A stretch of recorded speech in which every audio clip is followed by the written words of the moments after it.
Շնորհակալություն, պարոն Թաթուան։ Հիմա ձայնը տրվում է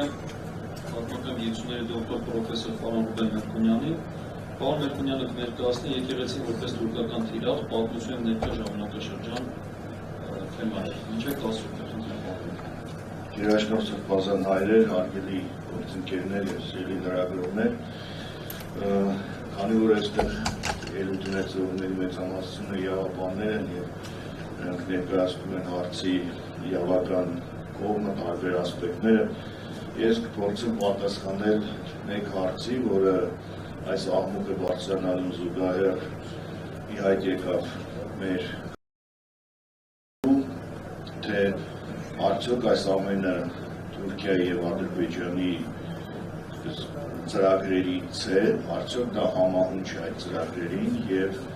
արդյոք այս ամենը նպաստում է թուրք-ադրբեջանական քաղաքական նպատակներին։ Օբյեկտիվորեն այս կասկածը ծագեց և ուներ և ունի հիմքեր ու նաև իշխանական կողմից պատասխաններ հնչեցին, թե կապել այս ամենը Թուրքիայի և Ադրբեջանի հետ ուղղակի ճիշտ չէ։ Ես հիմա ներկայացնել եմ մի քանի փաստեր ու վերլուծությունը ըստ էության բոլորս կարող ենք անել պատասխանը գտնելու համար։ Դա թուրք-ադրբեջանական ծրագրերին համահունչ է, թե ոչ։ Ուրեմն պարոն Թաթյանը նշեց, որ Ադրբեջանում եկեղեցու դեմ քարոզ է արվում, ոչ դոկտրինալ։ Ես ուզում նշել հետևյալը. Թուրքիայում և Ադրբեջանում, ավելի կոնկրետ Թուրքիայում, տարբեր հայեցակարգերում, տարբեր ծրագրերում, տարբեր դոկտրիններում, որոնք վերաբերում են այդ պետության անվտանգային քաղաքականությանը, հստակ նշված է հայ առաքելական եկեղեցին որպես Թուրքիայի պետական թիրախ և նշված է, թե ինչու է հատկապես թիրախ։ Հետևյալ 4 հանգամանքների համար։ Առաջին, իր ազգապահպան գործառույթի պատճառով, երկրորդ, ինքնութենաստեղծ գործառույթի պատճառով, երրորդ, իր ցանցային նկարագրի պատճառով աշխարհասփյուռ և չորրորդ, հայոց ցեղասպանության միջազգային ճանաչման հարցում իր ակտիվության պատճառով։ Այսինքն այս 4 կետերը նշված են թուրքական տարատեսակ ծրագրերում, հայեցակարգերում և սրա դեմ իրականացվել ու իրականացվում է պետական քաղաքականություն։ Եվ այս ամենի համար պայքարելու համար որպես մեթոդ նշվում է եկեղեցու թիրախավորումը հեղինակազրկման միջոցով։ Այսինքն ինչպես պայքարել եկեղեցու դեմ, հեղինակազրկել, առաջացնել տարատեսակ խմբավորումներ, հակադիր աթոռներ, կոնֆլիկտներ, սկանդալներ և այլն։ Այս նույն ոճը գործում է նաև հայկական սփյուռքի նկատմամբ և մենք տեսնում ենք, որ այսօր սփյուռքում ի հայտ են եկել իրար հակադիր խմբավորումներ և սփյուռքում պայքար է գնում սփյուռքի և սփյուռքի միջև։ Այսինքն այս ամենը հստակ նշված է որպես թուրքական նպատակ։ Եվ քանի որ մենք նաև պետք է պատմությանը անդադ հղում տանք տեսնելու այս ամբողջի հիմքերը, ավանդական ընկալումները, պետք է ասեմ, այստեղ Սրբազան հայրերը շատ լավ այդ մանրամասները գիտեն, որ հայ առաքելական եկեղեցին, այդ թվում և Կոստանդնուպոլսի հայոց աթոռը միշտ եղել է թուրքական պետության թիրախում և զարմանալի զուգադիպությամբ թուրք սուլթանները կարող էին պահանջել պատրիարքի հրաժարական, այն ժամանակ Facebook չկար, սուլթանները ստատուսներ չէին գրում, բայց տրամաբանությունը սուլթանների քայլերի ու հայտարարության լիովին համապատասխանում էր, որ այս պատրիարքը չի համապատասխանում Օսմանյան պետության հասարակության ինչ-որ նորմերին, հայ համայնքի շահերին և պատրիարքներին շատ արագ փոխում էին, ուղղակի սուլթանի կամքով, միապետի կամքով և վերջին ուղիղ ներգործությունը Օսո հայոց պատրիարքության ներքին կյանքին եղել է ընդամենը տարիներ առաջ 2019 թվականին, երբ պատրիարքի ընտրությունների ժամանակ Հայաստանը ներկայացնող Բուլղարիայից թեմի առաջնորդ երջանկայի Շադակ Սերգո Սրբազանին ուղղակի չգրանցեցին որպես թեկնածու քանի որ նա ուներ բավական լուրջ շանսեր հաղթելու համար, այսինքն թուրքական պետությունը ուղիղ միջամտեց հայ եկեղեցու ներքին գործը։ Ուրեմն ես ներկայացրեցի, որ այս ամենը նաև թուրքական հասարակական ընկալումներում է տարածված, ուզում եմ դրա մասին խոսել, որ թուրքական էպոսում, որը ըստ էության քաղաքական մտածողության կարևոր մի օրինակ է, որպես հավաքական թշնամի ներկայացնում է հայ քահանան։ Էրմենի քեշիշ անունով, Էրմենի փապազ անունով, քարաքեշիշ անունով եւ այլն։ Այսինքն, եթե մենք հղում ենք տալիս օրինակ մեր էպոսին, Սասունցի Դավթին եւ տեսնում ենք այնտեղ ինչպես է բաժանված, ովքեր են հերոսները, ովքեր են հակահերոսները, ովքեր են թշնամիներ, թուրքական էպոսում հայ եկեղեցին ու հայ քահանան իրենց հավաքական թշնամին է։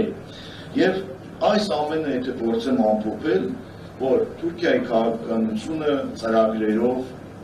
դոկտրիններով մշակված ընդդեմ եկեղեցու։ Դրան հասնելու համար եկեղեցու հեղինակազրկում։ Եկեղեցու թուլացման շնորհիվ այս վերը նշված 4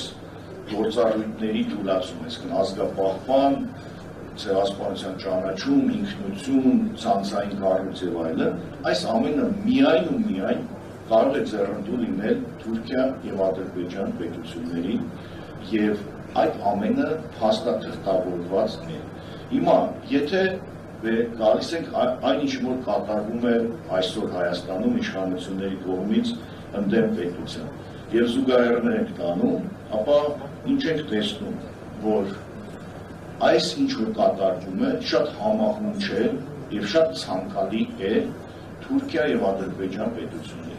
Փաշազադեի հայտարարությունը իհարկե բոլորիս ծանոթ է, բայց դա միայն երևացող կողմն է։ Փաշազադեի հայտարարության տակ թաքնված է Թուրքիա եւ Ադրբեջան պետությունների տասնամյակների, եթե չասեմ դարերի մշակված քաղաքականությունը ընդդեմ հայ եկեղեցու։ Եվ հիմա եթե այս իշխանությունները մեր եկեղեցու դեմ, մեր եկեղեցու քաղաքալի դեմ, որովհետև այն կեղծ թեզը, թե մենք եկեղեցու դեմ չենք պայքարում, վեհապարի դեմ ենք պայքարում, դա սուտ է։ Վեհապարի դեմ պայքարելով պայքարում ես եկեղեցու դեմ, եկեղեցու դեմ պայքարելով պայքարում ես վեհապարի եւ հոգեվորականների դեմ։ Եթե այս պայքարը անում են չգիտակցելով, ուրեմն դա վատ է։ Եթե անում են գիտակցելով, ուրեմն դա շատ վատ է, որովհետև դա լիովին համապատասխանում է թուրքական նպատակներին եւ ցանկություններին։ Եվ վերջինը, ինչ որ կուզեն ասել, այստեղ հնչեց մի քանի դրվագ, եկեղեցու հեղինակությունը միշտ է բարձր եղել հայ հասարակության մեջ եւ կարող ենք ունենալ հիմնավոր կասկած, որ այս ամենի նպատակն է նաեւ հասարակության մեջ բարձր հեղինակություն ունեցող եւ իրենց ապազգային քաղաքականությունը չընդունող այդ քաղաքականության, պետականագործան ու ազգագործան դրույթները վեր հանող մարդկանց ուղղակի լռեցնել։ Քանի որ արդեն մենք տեսնում ենք իշխանական քարոզիչների խոսքերը, որ պետք է այս կոնֆլիկտը վերջացնեն, բայց եկեղեցիներ պետք է զսպի սրբազաններին, որ դուրս գան իբրև թե քաղաքական ասպարեզից։ Ու ամենավերջինը, նորից Թուրքիայի հետ կապված խոսելով, մենք տեսել ենք, որ այս իշխանությունները սկսած հատկապես 2020-ից հերթով, կարգով, շարքով, բայց ինքնիշխանության կեղծ բարձր դոզավորմամբ իրականացնում է թուրքական գրեթե բոլոր նախապայմանները, սկսած Արարատ լեռը որպես խորհրդանիշ անելուց, վերջացած տարատեսակ այլ հարցեր։ Կարող ենք իրավաբանների ներկայությամբ իրավական տերմիններ եմ սկսել անդրադառնալ։ Կարող ենք հիմնավոր կասկած ունենալ, որ եկեղեցու դեմ արշավը հերթական նախապայմանն է թուրքական ներկայացված այս իշխանությունների, որոնք անում են այլ, այսպես լույսի ներքո։ Ու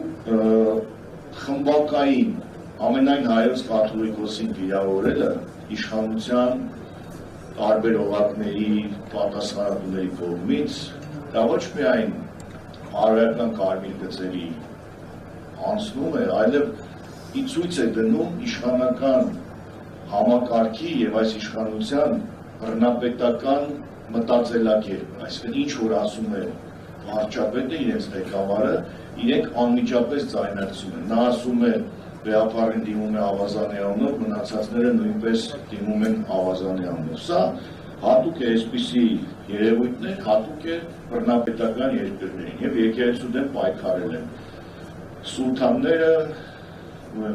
աթեիստ, կոմունիստ բոլշևիկները, հեղափոխականները, հիմա էլ եկեղեցու դեմ հերթական պայքարի փուլն է, որը բնական է, որ ավարտվել է եկեղեցու հաղթանակով, բայց այս կոնտեքստում նաև որ ձևավորում է այս իշխանությունը բռնապետ, միգուցե իրենք չուզենալով, բայց վիրավորելով վեհապարին, դա էլ արդեն այլ խնդիր է եւ վերջին զուգահեռ խոսքը ուզում եմ ասել, երբ որ Ստալինին վերածել էին բռնապետի, այլ իր շրջապատն էր, չէ՞ դրան մեղավոր, որ անընդհատ նրան իդեալականացնում էին, ինչ ասում էին, նրանք էլ կրկնում էին,